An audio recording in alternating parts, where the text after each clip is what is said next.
Draudzīgs sacensību gars un kopā dziedāšanas prieks. Tas viss vieno 73 valstu 27 000 dalībnieku, kas 10 dienu laikā pulcējas Rīgā, lielākajā pasaules koru mūzikas festivālā, un piedalās konkursos 29 kategorijās. Šobrīd jau pusē dalībnieku konkursi ir noslēgušies un ir paziņoti čempioni.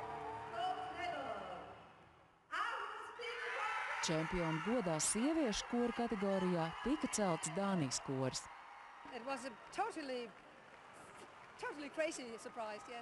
Šis ir absolūti neticams pārsteigums, jo mēs pat nepieļāvām iespēju, ka varētu uzvarēt.